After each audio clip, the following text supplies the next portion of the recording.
¿Qué te parece lo escuchado, Carlos? Bueno, tiendo a coincidir. En Estados Unidos tampoco se permite que las Fuerzas Armadas participen de la represión de desórdenes internos, ¿no es cierto? Nuestra legislación es muy parecida en ese sentido, pero los norteamericanos, mostrando otra vez el doble estándar típico, están disgustados porque nosotros tengamos esa limitación constitucional por la cual nuestros militares no pueden participar de tareas policiales. Y quisieran que nosotros revirtiéramos este punto de vista, ¿no es cierto? Mientras ellos han adoptado la misma tesitura que nosotros. Imagínate lo que entraban en otras épocas, ¿no? Bueno, esto es típico, claro. Es decir, mira, Estados Unidos tiene espías en todas partes del mundo. Es seguro que tiene espías en la Argentina. Y seguro que, por ejemplo, tiene espías en la selva misionera que están haciendo el seguimiento de árabes a los que ellos sospechan de tener conexiones con el financiamiento del terrorismo en otras partes del mundo. Ahora, uno de esos muchachos se puede perder en la selva. Para encontrar su camino necesita el último modelo de GPS. Y al último modelo de GPS hay que hacérselo llegar de alguna manera. O entra por la frontera boliviana, o entra en una valija diplomática, siempre va a entrar de contrabando. Entonces, si ellos estaban diciendo la verdad cuando dijeron no queremos que esta valija se abra a cielo abierto porque peligre la seguridad de los Estados Unidos, es porque por medio de un satélite espía otros países podían llegar a captar un instrumento tecnológicamente muy avanzado que estaban haciendo llegar a su gente. Digamos, esto no necesariamente es así, es una conjetura, pero, digamos, no seamos inocentes. Ellos tienen espías en todos los países del mundo y a esos espías hay que abastecerlos. Los sobres super secretos. Bueno, hay que hacerles llegar instrucciones. ¿Cuál es la forma más expeditiva, la más fácil? A través de una valija diplomática. Suele ser más seguro, si hay complacencia de las autoridades, que un contrabando a través de una frontera poco protegida.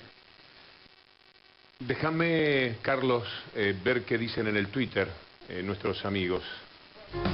Hay muchísimos tweets con respecto al tema que estamos tratando ahora en @BDLVictorHugo. Uno, por ejemplo, de Eduardo Sigal dice: cuando uno va a Estados Unidos, lo revisan, le sacan los zapatos, etcétera. En otros países piensan que pueden hacer lo que quieren, hay que poner límites, dice por un lado.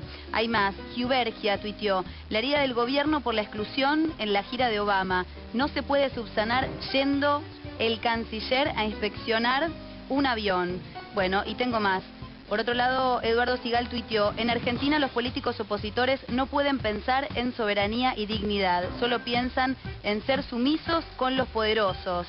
Y agrega Diego Guelar: hay que diferenciar infracción aduanera de conflicto diplomático. Podría haberse manejado el tema de forma diferente. Claro, si los americanos se abrían la valija no había conflicto diplomático de ninguna especie, no tenían que llamar al embajador ni nada. Pero son reincidentes, les gusta pasar a como dé lugar por todos los sitios porque ellos sienten que son los dueños del mundo. Y de vez en cuando hay que decirles: mire, ustedes eran muy poderosos y todo, pero acá tenemos criterios de elemental dignidad. Te quiero acompañar en una animación, Carlos, que hemos preparado para hacer un poco de historia en este tipo de comportamientos que se dan en la relación con el gran país del norte. Las relaciones bilaterales entre la Argentina y los Estados Unidos han dejado algunos eslogans y frases célebres. En 1946, el embajador norteamericano Spruill Braden fue el principal operador político que diseñó la conocida Unión Democrática, una alianza electoral que reunía a la Unión Industrial Argentina, la Sociedad Rural, la Unión Cívica Radical, además del Partido Conservador y parte del socialismo y del Partido Comunista. El objetivo de esta alianza era uno solo: vencer a Perón en las elecciones de febrero. Perón no tardó en crear el famoso eslogan de campaña: Braden o Perón. Durante la última dictadura se envió al país una comisión de derechos humanos impulsada por el presidente Jimmy Carter. Los militares argentinos reaccionaron mandando a imprimir 250.000 calcomanías con el eslogan: los argentinos somos derechos y humanos. En 1982, durante el conflicto de las Malvinas, Estados Unidos ofició como mediador entre la Argentina y Gran Bretaña. La revista Humor ilustró la parcialidad norteamericana mostrando al canciller argentino Nicanor Costa Méndez sorprendido al encontrar a Margaret Thatcher en la cama con el canciller yanqui Alexander Hay. Y acaso inspirado en aquella etapa, en los años 90, el entonces canciller Guido Di Tella acuñó la frase tristemente célebre de las relaciones carnales para explicitar el alineamiento automático argentino con las políticas de Washington. En el 2005, Néstor Kirchner rompió estas relaciones utilizando la Cumbre de las Américas en Mar del Plata para desactivar el ALCA promovido por la gestión Bush. Bueno, es una síntesis muy apretada. Es una síntesis que a mí me viene de perillas por varios motivos. Es decir, hoy Mariano Grondona me hizo el honor de citar en su columna del domingo un libro mío, Gran Bretaña, Estados Unidos y la declinación argentina, que es justamente el libro en el que documento el furibundo boicot yanqui contra la economía argentina, el furibundo proceso de desestabilización política llevado a cabo por Estados Unidos contra la Argentina en la década del 40, ¿no es cierto? Digamos, una sucesión de acontecimientos que incluyeron esa cuestión que se mencionó de Braden o Perón, pero que no se agotó en eso. Yo creo que el estudio de este periodo, a través de los documentos que ellos con todo cinismo abren al público 30 años más tarde, es sumamente útil. En primer lugar, porque efectivamente documenta la arrogancia del gran poder, ¿no es cierto?, por un lado. Por otro lado, Víctor Hugo, voy a decir algo que es un poquitito contracultural en el contexto de este programa, ¿no? Y es lo siguiente. A veces, conociendo la arrogancia del gran poder, sabiendo el daño siniestro que nos hicieron los yanquis, porque realmente destruyeron las posibilidades que tenía la Argentina en esa época, hay que aprender algo sobre el valor de la prudencia. La Argentina en la década del 40 cometió imprudencias. Estados Unidos cometió atropellos. Muchas veces he dicho que tenemos que tratar de llevarnos bien con Estados Unidos. No porque los querramos, no porque sean buenos, sino porque, como hubiera dicho Borges, no nos une el amor, sino el espanto. El espanto, ¿no es cierto? Ahora bien, una cosa es tratar de llevarse bien con Estados Unidos. Otra cosa... Es decir, amén. Por supuesto, porque tenemos aquí una situación, Víctor Hugo, en que hay que deslindar entre dos niveles de análisis distintos. Por un lado hay que determinar quién tiene razón. Y por otro lado hay que determinar cuál es la actitud prudente para la Argentina. Los dos niveles de análisis son muy distintos y no vamos a avanzar en ninguna dirección si los argentinos no nos ponemos de acuerdo patrióticamente en que este es un caso en el que nosotros tenemos razón. Lo cortés no quita lo valiente, vendría a ser una especie de síntesis de cómo hay que mantener la relación. Y en ese sentido hay un documento que si lo vieron ni lo recuerdan, para mí muy valioso. Yo he dicho siempre que he tenido una profunda admiración por el doctor Raúl Alfonsín. Uno dice, ¿de dónde viene esa admiración? De muchos lugares. Él, para mí, fue derrotado por las corporaciones, la iglesia, los medios, los sindicatos, jugaron... Un golpe de mercado. Fuertemente contra él. Pero un hombre, un estadista, se define en esto que él le dice en la cara a Ronald Reagan. Y mucho me alegró, conociendo este material, la actitud de su hijo, Ricardo Alfonsín, consecuente con esto que van a ver, que es... ni más ni menos que lo cortés no quita lo valiente.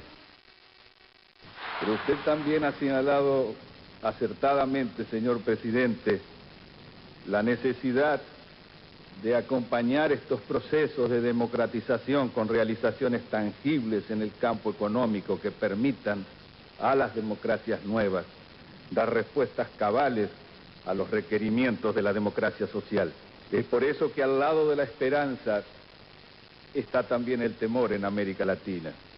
El temor que nace de comprender que hay expectativas insatisfechas en nuestros pueblos, que las democracias han heredado cargas muy pesadas en el orden económico, que una deuda que en mi país casi llega a los 50.000 millones de dólares y en América Latina en su conjunto está alrededor de los 400.000 millones de dólares, conspira contra nuestra posibilidad de desarrollo, de crecimiento y de justicia. Esta es, señor presidente, sin duda una de las grandes diferencias en nuestros dos países. Ejemplar, ¿no? Absolutamente. Pero pasó un tiempo y llegó alguien que después se manejaba así con los Estados Unidos. God bless you, Mr. President. God bless your country. And God bless our America. Muchísimas gracias. ¿No se siente que las relaciones entre Estados Unidos y Argentina son relaciones carnales? Son carnalísimas, la verdad. Ya tienen título. ¿Quién es el activo y quién es el pasivo en esta relación? Bueno, esa pregunta es realmente imbécil. Y lo digo mostrando irritación. Porque me parece que una frase tomada fuera de contexto termina en una cosa que por ahí puede parecer bochornoso. El sentido que yo creo que puede tener esa frase, sobre todo dicha o recordada hoy, es que las relaciones eran muy malas y ahora son muy buenas. Y no el detalle de las relaciones o la tecnología de las relaciones. Crisis en la embajada. A Chick se le había escapado la tortuga y entró en acción el ejército de seguridad que lo rodea con un despliegue tipo Guerra del Golfo.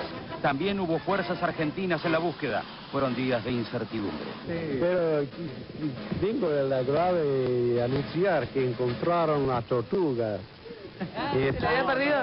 Encontraron con asistencia, es otro, como se dice, beneficio, otro fruto de las relaciones carnales. Insistía con lo de relaciones carnales. Maradona no lo hubiese dicho mejor, se les escapó la tortuga también en este tema. ¿Cuál es tu síntesis? Mi síntesis es que este es un caso en el que la Argentina tiene razón, que se puede discutir sobre cuál es la actitud prudente para un país como Argentina cuando Estados Unidos comete un atropello, pero que cuando está claramente establecido que la Argentina tiene razón, el deber de la ciudadanía es estar con el gobierno argentino y no con el gobierno extranjero, digamos. Lo que hizo la mayor parte de la oposición durante esta crisis ha sido ponerse del lado de los Estados Unidos, lo cual es un grandísimo disparate. Ahora, dicho eso, yo quiero decir que no estoy totalmente de acuerdo con la presentación de alguna de las cosas, ¿no es cierto?, en este programa.